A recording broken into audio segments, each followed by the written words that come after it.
नमस्कार दोस्तों, welcome to my channel. आज हम केदारनाथ मंदिर के बारे में कुछ तथ्य जानेंगे। पहली बात तो यह है, केदारनाथ धाम जो है पूरे विश्व में प्रसिद्ध है। और केदारनाथ धाम जो है भारत के उत्तराखंड राज्य के रुद्रप्रयाग ज़िले में स्थित है। और यह आप सभी लोग जानते हैं, यह हमेशा जो है जो कि बर्फ़ीली पहाड़ियों से हमेशा ढका रहता है। और ये बर्फ़ीली पहाड़ियों से इसलिए ढका रहता है क्योंकि यह जो मंदिर है हिमालयन पर्वत के अंतर्गत आता है ये, ठीक है। और यह जो यहाँ पर जो ज्योतिर्लिंग है वह 12 ज्योतिर्लिंग में से ही एक माना जाता है, श्री केदारनाथ। इसको हम चार धाम और पंच केदार के नाम से भी जानते हैं। बेसिकली यह मंदिर जो है अप्रैल से नवंबर माह के तक ही खुला रहता है। मतलब अप्रैल में खुल जाता है ये मंदिर, अप्रैल लास्ट तक खुल जाता है और नवंबर लास्ट तक ये मंदिर बंद हो जाता है। 6 महीने खुलता है और 6 महीने बंद रहता है। नवंबर क्या, मतलब नवंबर लास्ट ये बंद हो जाता है, उसके बाद मार्च पूरा लास्ट तक बंद रहता है। क्योंकि आपको पता है उस बीच में यहाँ पर बहुत ज़्यादा बर्फ़ पड़ती है। इतनी बर्फ़ पड़ती है कि मतलब मंदिर तो नहीं ढकता, लेकिन हाँ इतना ज़्यादा ढक जाता है। और ये जो आप दृश्य देख रहे होंगे भी इस पेज पे जो आ रहा है, ये मंदिर मतलब बहुत, जब कहते हैं कि जब कैमरे की शुरुआत हुई थी उस समय की फ़ोटो है। उस समय कुछ इस तरीके से दिखता था अपना श्री केदारनाथ मंदिर। और यहाँ पर आप सभी को पता होगा इस मंदिर का जो है इतिहास जो है हमारे महाभारत से ही बहुत ज़्यादा जुड़ता है। आप सभी लोगों को ये बात पता होनी चाहिए। और 2013 में बाढ़ भी आई थी, तो उसके बावजूद भी इस मंदिर को ज़्यादा कुछ हुआ नहीं। जैसे कि आप अभी देख सकते हैं किस टाइप के चारों तरफ पहाड़ियाँ हैं और बीच में ये मंदिर बसा हुआ है। इस मंदिर को बनवाने का जो हिसाब की जो बनवाने का है, इसका एक्चुअल में तो ये नहीं पता है कि इसने बनवाया था। इसका निर्माण वैसे कहते हैं जो पांडव थे महाभारत के, उनके पौत्र महाराजा जन्मेजय ने कराया था। और इस मंदिर का इस मंदिर का जीर्णोद्धार, मतलब कि कहते हैं जैसे रिपेयर करवाना, इस मंदिर का अगर रिपेयर की बात की जाए तो श्री आदि शंकराचार्य जी ने इस मंदिर का जीर्णोद्धार करवाया था। अब आते हैं आगे।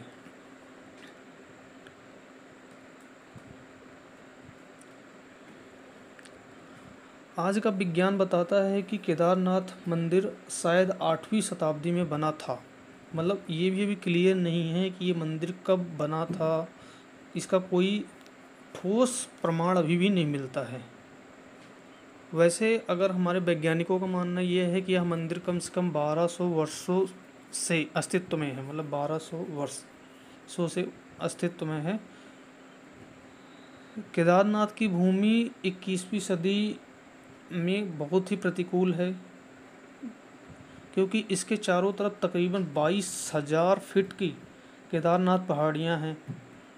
और यही एक कारण है जो कि चारों तरफ से ये, मतलब एक तरफ से खुला हुआ है, बाकी 3 तरफ से पहाड़ों से ढका हुआ है। और इन पहाड़ों से आप लगा लो, तीन ये जो पहाड़ हैं इनसे कई सारी नदियाँ बहती हैं, जैसे मंदाकिनी हो गई, मधुगंगा हो गई, चिरगंगा हो गई, सरस्वती हो गई, स्वरसुंदरी हो गई। इन जो नदियाँ हैं इनका सबका पूरा लेख हमारे पुराणों में लिखे हुए हैं। और एक मंदाकिनी नदी एकमात्र ऐसा जल संग्रह है जहाँ पर, मतलब इस मंदिर के आसपास इस मंदिर की एक कलाकृति है, या मान लो कि इस मंदिर के आसपास ज़्यादातर पानी जो मिलता है आपको मंदाकिनी नदी का ही मिलेगा, ठीक है। अब आते हैं आगे।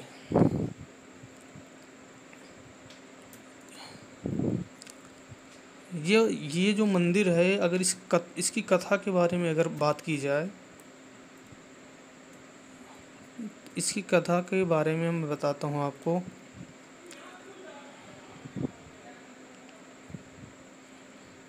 केदारनाथ धाम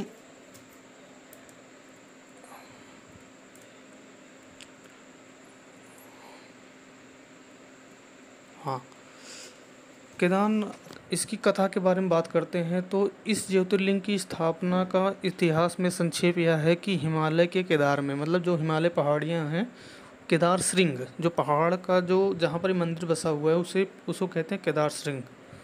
भगवान विष्णु के अवतार महातपस्वी नर और नारायण ऋषि तपस्या करते थे। उनकी आराधना से प्रसन्न होकर भगवान शंकर प्रकट हुए। उनके अनुसार ज्योतिर्लिंग का रूप सदा वास करने का वर प्रदान कर किया। यह स्थल केदारनाथ पर्वतराज हिमालय के केदार नाम से श्रृंग पर अवस्थित है। पंच केदार की इसी तरीके से अगर आप बात कर लो तो पंच केदार की भी एक ऐसी कथा मानी जाती है कि महाभारत का जो युद्ध हुआ था उसके बाद पांडव विजय हुए। पांडव विजय होने के बाद वो मतलब अपने ही भ्राता के, अपने ही घर परिवार लोगों को सबकी हत्या करी उन्होंने। उसके बाद उन्होंने उस पाप से जो है मुक्ति पाना चाहते थे। उस पाप की मुक्ति पाने के लिए उनके पास यही एक ऑप्शन था कि वो जो है भगवान शंकर की आराधना करें और उनसे आशीर्वाद पाना चाहते थे। तो वो लोग, और इधर जो है भगवान शंकर जो है इतना ज़्यादा उन लोगों से रुष्ट हो गए थे कि उनको दर्शन ही नहीं देना चाहते थे। तो भगवान शंकर का दर्शन करने के लिए पांडव सबसे पहले काशी गए, पर वो वहाँ से उनसे नहीं मिल पाए क्योंकि जहाँ भी वो जाते थे वहाँ से भगवान शंकर, उनको पता चल जाता था कि ये लोग आ रहे हैं, इसलिए उनको दर्शन देना नहीं था क्योंकि उनसे गुस्से हो रखे थे पहले से। सो वो वहाँ से चले जाते थे। वह लोग उन्हें खोजते हुए हिमालय तक आ पहुँचे। वो हिमालय के पर्वत में आ गए, तब भी भगवान शंकर उनको दर्शन नहीं देना चाहते थे, इसलिए वो वहाँ से अंतर्ध्यान हो गए। हिमालय पर्वत में भी वो अंतर्धान हो गए। इसके बाद भगवान शंकर जो है जाके केदार की जो पहाड़ियाँ हैं वहाँ पे जाके रहने लगे। दूसरी ओर पांडव भी अपने मतलब पक्के थे कि मतलब मेरे को जो अपने पाप से मुक्ति चाहिए, तो वो तब भी मतलब ये है कि नहीं, मुझे पाप से मुक्ति चाहिए। अगर उन्होंने किया हुआ है जो पाप, उससे उन्हें पीछा छुड़ाना है। तो पीछा वो भी मतलब अपने लगन के पक्के हो गए थे और वो पीछा करते करते जो है भगवान शिव का, वो भी केदार पहुंच गए। और भगवान शिव ने अब सोचा कि इनके साथ थोड़ा सा खेल खेला जाए। तो भगवान शिव जो है उन्होंने क्या किया, उन्होंने बैल का रूप धारण कर लिया। ठीक है, बैल का रूप जब उन्होंने धारण कर लिया तो वहाँ पर एक पशु चारों, बहुत सारे पशु थे जो कि अपना एक चरवाहा था जो कि वहाँ पर उनके पशुओं से जाकर मिल गए। ठीक है, लेकिन जब पांडवों को ऐसा है कि मतलब जब जा मिले तो पांडवों को संदेह हो गया, क्योंकि जब उन्होंने जो जैसे नॉर्मल जो जानवर होते हैं उनसे ये थोड़ा अलग दिख रहे थे। तो भीम ने ऐसा किया कि जो है कि उन्होंने अपना विशाल रूप धारण किया और दो पहाड़ों के बीच, जो पहाड़ है जहाँ पर ये मंदिर बसा हुआ है, इन पहाड़ों के दोनों के मतलब जिस साइड से हम लोग जाते हैं दर्शन करने के लिए, ऐसा है कि उस साइड वो अपना खड़े हो गए। जब ये खड़े हो गए तो दोनों साइड अपना मतलब अपनी भुजाएं जो है फैला दी। भुजाएं फैलाने के बाद हुआ क्या, जो नॉर्मल गाय बैल थे वो सब लोग निकल गए, क्योंकि ये सब नॉर्मल थे तो ये सब निकल गए। पर शंकर जी रूपी जो बैल थे, जो शंकर जी ने रूप धारण किया हुआ था, तो वो निकल नहीं पाए वहाँ से। तो भीम ने अपने बल पूर्वक को, भीम के भी बहुत ज़्यादा ताकत थी, आपको पता ही है। तो उन्होंने अपने बल के दम पे उनको झपटने की कोशिश किया, लेकिन वो नहीं निकल पाए। लेकिन जो बैल था, वो बैल जो है वो भूमि में अंतर्ध्यान होने लगा। जब वो वहाँ से नहीं निकल पाए, भगवान शिव को लगा नहीं अब ये मेरे को पकड़ लेंगे। तो क्या हुआ, उस जो बैल था वो धरती में धंसने लग गया अपने आप से ही। तो जब धरती में धंसने लग गया जो बैल था, तो भीम ने उसको पकड़ने की कोशिश करी, तो उसका जो ऊपर का ठिड्ढा सा निकला होता है, आप लोग देखते हैं बैल को ऊपर से जो है एक त्रिकोणमिति का त्रिकोणात्मक पीठ का भाग जो होता है उसको पकड़ लिया, क्योंकि वही उनके पकड़ में है, बाकी सारा शरीर अंदर समा गया था। और अगर आप इसी वीडियो में आप देखोगे कि जो यहाँ पर केदारनाथ में जो शिवलिंग है वो त्रिकोणात्मक, मतलब पीठ का भाग जो पकड़ा हुआ था वो सिर्फ वही निकला हुआ है वहाँ पे। और भगवान शंकर पांडवों की भक्ति और दृढ़ संकल्प को देख के प्रसन्न हो गए। उन्होंने तत्काल दर्शन देकर पांडवों को पाप से मुक्ति किया। ठीक है। अब भगवान शंकर की जो बैल की जो पीठ की आकृति का पिंड श्री केदारनाथ रूप में पूजे जाते हैं। ऐसा माना जाता है भगवान शंकर बैल रूप में अंतर्ध्यान हुए तो उनके धड़ के ऊपर का जो भाग है, मतलब जो सर वाला के जो आधा भाग है वो काठमांडू में निकला। ठीक है, वो काठमांडू में निकला। अब वहाँ पर श्री पशुपतिनाथ जी का मंदिर स्थित है। आप लोग देखो वहाँ पर जो है श्री पशुपतिनाथ में यही होता है। शिव की भुजाएं तुंगनाथ में निकली। ठीक है, शिव की भुजाएं जो मतलब बैल था, उनके जो पैर वगैरह थे वो पैर निकले तुंगनाथ जी में, और उनका जो मेन मुख निकला था वो निकला था रुद्रनाथ जी में, और नाभि निकली जो है महामहेश्वर में। ठीक है, महामहेश्वर में, और जो जटा निकली वो कल्पेश्वर में प्रकट हुए। इसलिए इन 4 स्थानों सहित श्री केदारनाथ को पंच केदार भी कहा जाता है। यह शिव जी का यहाँ जो भी 5 स्थान हैं, जो स्थान है फिर दोबारा कर देता हूँ। एक तुंगनाथ, एक रुद्रनाथ, एक महामहेश्वर, एक कल्पेश्वर और एक श्री केदारनाथ। ये पंच केदार कहे जाते हैं। और यहाँ पर सभी जगह अपने शिव जी के भव्य मंदिर बने हुए हैं। ठीक है, अब आते हैं इनकी अगले पॉइंट पे बात करते हैं। यह जो मंदिर है यह एक 6 फीट यह जो मंदिर है एक 6 फीट ऊंचे चौकोर चबूतरे से बना हुआ है। मंदिर का जो मुख्य भाग जो मेन भाग होता है वो मंडप और चारों तरफ गर्भगृह का एक दीवार चारों तरफ खड़ी है, जैसा आप लोग मंदिर में देख पा रहे हैं। ठीक है, बाहर जो मंदिर के बाहर हर जगह किसी मंदिर होता है जहाँ पर भगवान शिव का मंदिर होता है, उसके सामने एक नंदी बैल विराजमान होता है। ये आप सभी को पता है।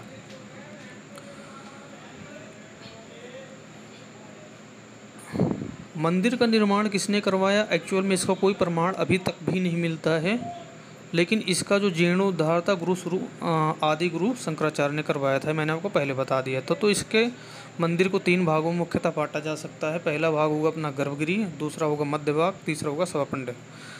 गर्भगृह के मध्य जो गर्भगृह होता है के मध्य में श्री भगवान श्री केदारनाथ की ज्योतिर्लिंग उपस्थित है। जो गर्भगृह होता है, किसी भी मंदिर में आप चले जाओ गर्भगृह वहीं पर होता है जहाँ पर अपना शिवलिंग स्थापित होते हैं, या भी वहाँ की जो मुख्य मूर्ति है वहाँ पे स्थापित होती है। इसके बाद हम बात करेंगे केदारनाथ अगर आप जा रहे हैं तो दर्शन का समय क्या होता है और किस प्रकार से दर्शन किया जाता है। आप सभी को पता है कि भीड़ बहुत ज़्यादा होती है वहाँ पे। आम दर्शन हेतु जो मंदिर खोला जाता है, वैसे तो मंदिर मॉर्निंग में सुबह 5 बजे खोल देते हैं, बट पूजा करने के बाद ही आम लोगों के लिए दर्शन के लिए जब खुलता है तो मंदिर ये लगा लो 6 बजे सुबह खुलता है, क्योंकि इतनी ज़्यादा सुबह ठंड भी होती है वहाँ पर, तो ज़्यादा लोग पहुँच नहीं पाते हैं उस टाइम पे। बाकी भीड़ तो बहुत ज़्यादा होती है। बाकी सुबह केदारनाथ जी मंदिर आम आदमियों के लिए सुबह 6 बजे खोल दिया जाता है। दोपहर में 3 बजे से 5 बजे के बीच एक विशेष पूजा होती है। उसके बाद फिर से मंदिर को खोल दिया जाता है। 3 से 5 के बाद जब खोल दिया जाता है, उसके बाद शाम को फिर 7:30 से 8:30 बजे आरती होती है। वो हर एक मंदिर में होता है, आप सभी लोग जानते हैं। उसके बाद जो है फिर रात को 8:30 बजे, मतलब ऐसा है, आरती होने के बाद फिर मंदिर को दोबारा से बंद कर दिया जाता है। अब एक बात ये है, जैसे कि सर्दी की बात ले लेते हैं, जैसे कि शीतकाल में केदारनाथ घाटी बर्फ़ से ढकी रहती है। केदारनाथ मंदिर को खोलने और बंद करने का मुहूर्त निकाला जाता है, जो कि सामान्यतः नवंबर 15 तारीख से पूर्व 2 दिन पूर्व ये बंद हो जाता है। मतलब 15 नवंबर के आसपास मंदिर बंद हो जाता है, और 6 माह बाद अर्थात मतलब बैसाखी आती है 13 से 14 अप्रैल के बाद ही कपाट खुल पाते हैं। ये अप्रैल का ये लगा लो, अप्रैल बिल्कुल लास्ट आते तभी मंदिर खुल पाता है। यहाँ मतलब यह एक ऐसी स्थिति है कि केदारनाथ की पंचमुखी प्रतिमा को ऊखी मठ में लाया जाता है। यहाँ पर एक पंचमुखी रखी मूर्ति भी रखी हुई है भगवान शिव की, जिसकी पूजा की जाती है। इस प्रतिमा की पूजा यहाँ भी रावल जी करते हैं। रावल जी मतलब कि जो वहाँ के मंदिर के जो पुजारी होते हैं, जो इस मंदिर में मतलब पूजा पाठ करते हैं, उन्हें वहाँ पर रावल कहते हैं। ठीक है। और केदारनाथ की जो पूजा का पूरा ये विधि विधान है, ये सारी चीज़ आपको अगर आप नॉर्मली समझना चाहें तो आप पढ़ सकते हैं आराम से, कोई वो नहीं है इसमें। ठीक है। अब हम बात करेंगे श्री केदारनाथ यात्रा के बारे में। अब हम बात करते हैं केदारनाथ यात्रा के बारे में। केदारनाथ यात्रा अगर आपको केदारनाथ यात्रा के बारे में अगर हम बात करें तो ये समझ लो, अगर आपको केदारनाथ जाना है तो आपको हरिद्वार जाना ही पड़ेगा। यह एक कंपलसरी समझ लो, या जो भी। अगर आप हेलीकॉप्टर से आते हैं तो हेलीकॉप्टर से भी जा सकते हैं, बट वह एक अलग रूट है। अगर आप नॉर्मल आदमी की बात करो तो मैं आपको बता सकता हूँ मतलब किस तरीके। आपको हरिद्वार जाना पड़ेगा, और हरिद्वार में मॉर्निंग में अगर आप जितना जल्दी पहुँच जाओ, या तो आप नाइट में पहुँचो हरिद्वार, और हरिद्वार बस स्टैंड से ही, हरिद्वार से ही आपको केदारनाथ के लिए तकरीबन 12 घंटे का रास्ता होगा। सुबह आप ये लगा लो, सुबह 3-4 बजे की बस पकड़ते हो तो शाम को आप 4-5 बजे तक पहुंच जाओगे। 4-5 बजे तक ऐसा ही आपको, अगर आप कभी जाना चाहते हो, आपको यही करना है, क्योंकि आप जितना जल्दी पहुंचोगे, क्योंकि केदारनाथ में जैसे आप पहुंचोगे वहाँ पर आपको सबसे बड़ा ये होता है कि हमें होटल लेना है, क्योंकि अगर आप वहाँ पहुँचोगे वहाँ सर्दी बहुत ज़्यादा होती है। तो ये चीज़ ये अपने माइंड में रखना है कि कभी भी आप जा रहे हो तो ये कोशिश करना है कि हरिद्वार पहुंच के, और वहाँ से मॉर्निंग में जो सबसे पहले बस निकलती है उसके आसपास 4-5 बजे की बस या 6 बजे तक की बस लास्ट ले लो। क्योंकि अगर आप यहाँ पे 9:30-10 बजे की बस लोगे तो आपको वहाँ पहुँचते पहुँचते रात के 10:30 बज जाएंगे। तब तक आपको ना वहाँ पर होटल मिलेगा, ज़्यादातर होटल वहाँ पर हमेशा भरे होते हैं। तो यह भी आपके लिए एक समस्या हो सकती है। बाकी केदारनाथ में ऐसा है कि आप वहाँ पर जैसे पहुँच जाते हो कि भाई वहाँ पर होटल ले लिया, उसके बाद फिर अपना नेक्स्ट डे अगर आप होटल ले लिया, फिर आप ना वहाँ पर नेक्स्ट डे अगर आप निकलने की कोशिश करोगे तो आपको पहले तो वहाँ से पास लेना पड़ता है। पास लेने के लिए वहीं पे नॉर्मली अपना एक बनाया होता है पास के लिए जो अपना एक कमेटी होती है वो बनी होती है, आप वहाँ से पास ले सकते हैं। उसके बाद अपनी चढ़ाई स्टार्ट कर सकते हैं। अगर आप चढ़ाई करने की सोच रहे हैं तो उससे पहले आप अपना जो भी सामान होता है, या आप जाके केदारनाथ की जो वेबसाइट है वहाँ पर जाके अच्छे से पढ़ लें कि आपको कितने किलोमीटर चलना है, किस तरीके से चलना है। अगर आपको किसी भी तरीके की मेडिकल प्रॉब्लम है सो प्लीज़ अपनी मेडिसिन वगैरह लेकर साथ जाएं, क्योंकि वहाँ पर ज़्यादा सुविधाएं होती नहीं हैं मेडिकल की। हालांकि सारी चीज़ें इमरजेंसी केसेस में हो सकती हैं, बट अगर आप अपनी सारी दवाइयाँ ले जाएंगे तो शायद आपको ज़्यादा परेशानी नहीं होगी। एक और आप लोगों को एक बात और बताता हूँ कि जब सन 2013 में यहाँ पे जब एक बार बाढ़ आई थी तो उसके कुछ अनसुलझे रहस्य अब भी हैं। जून 2013 भारत के उत्तराखंड और हिमाचल राज्यों में अचानक आई बाढ़ और भूस्खलन के कारण श्री केदारनाथ में सबसे अधिक प्रभावित क्षेत्र रहा। ठीक है। मंदिर के आसपास की कई मकानें ढह गई। आप अगर जैसे आप देखे होंगे, जैसे आपने नॉर्मल मंदिर देखा होगा, जो पुराना मंदिर है अगर उसको आप ध्यान से देखोगे तो उसके आस पड़ोस में अगर आप देखोगे तो एक दीवार सी थी। वो अगर आप ध्यान से देखोगे एक दीवार सी थी चारों तरफ मंदिर के। बट जब ये तबाही आई थी, ये बाढ़ आई थी लगा लो, उसके बाद वो सारी जो दीवारें थी अपने आप सारी की सारी गई। क्योंकि ये जो मंदिर का जो पिछला हिस्सा है उसके पीछे से ही सारा का सारा पानी आया था। और वो पानी इतना तेज़ था कि वो मतलब अपने लिए रास्ता बनाता हुआ गया और निकल गया। और बीच में ही था मंदिर और बीच में मंदिर का जो मुख्य भाग था उसको कुछ भी नुकसान नहीं हुआ। आप ये देख सकते हैं जो फोटो में आपके सामने है। इस तरीके से तबाही हुई थी जब तबाही से पहले का मंजर है। और जब तबाही के बाद का मंजर तो आपके सामने अभी आ ही जाएगा। जब से नॉर्मली फ़ोटो अगर देखते हैं तो अब जैसे कि कुछ भी नहीं उसमें दिखता है, नॉर्मली सिर्फ एक या जो आपको सामने मंदिर दिखता है यही रह जाता है, नहीं तो पहले तो काफ़ी कुछ था इसके अंदर में। इसके बाद हम बात करते हैं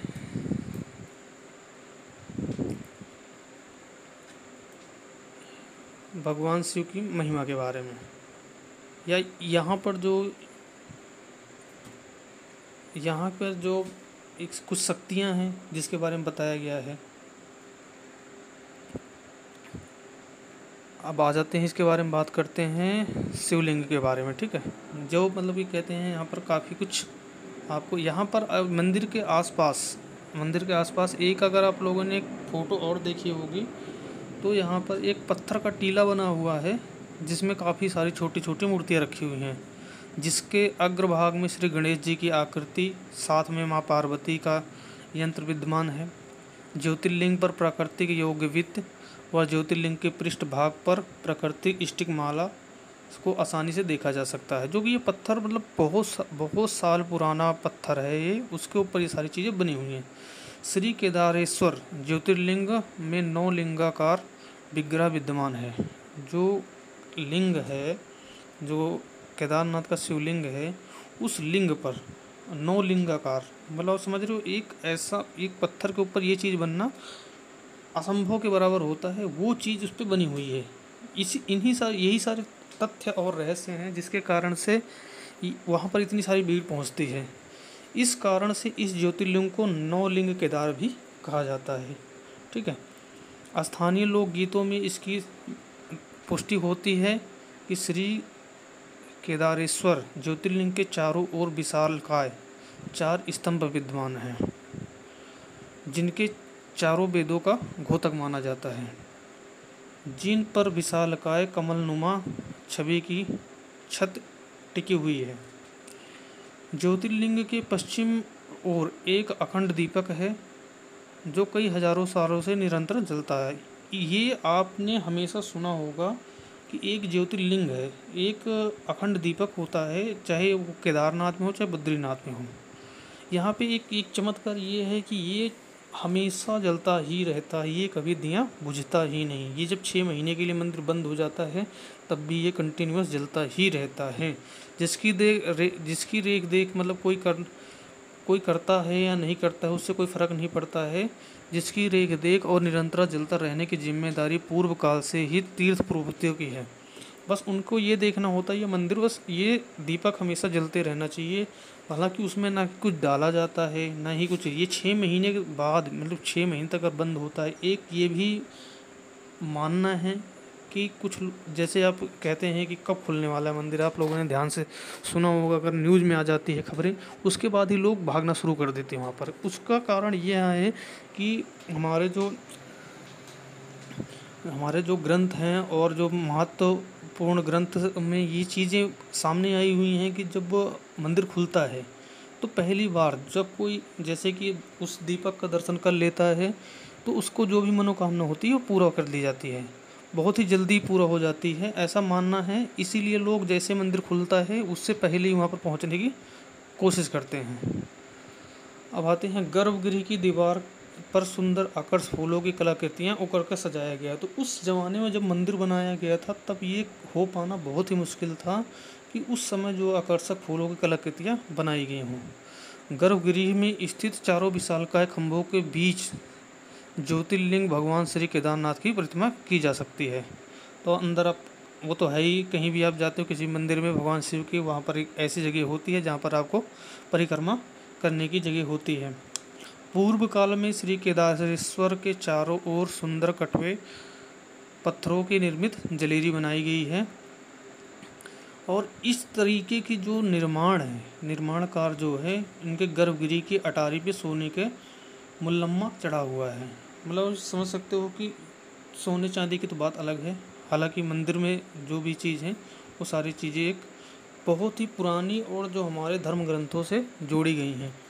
जोड़ी क्या ये है, ऐसा है कि मतलब आप ये इस मंदिर की कथा के बारे में मैं और आप क्या समझेंगे, ये है कि ऐसा है इस मंदिर के बारे में आप जैसे मंदिर की पूजा श्री केदारनाथ द्वादश ज्योतिर्लिंगों में से एक है।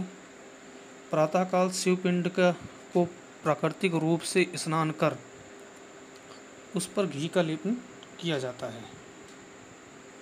तत्पश्चात धूप दीप जलाकर आरती उतारी जाती है।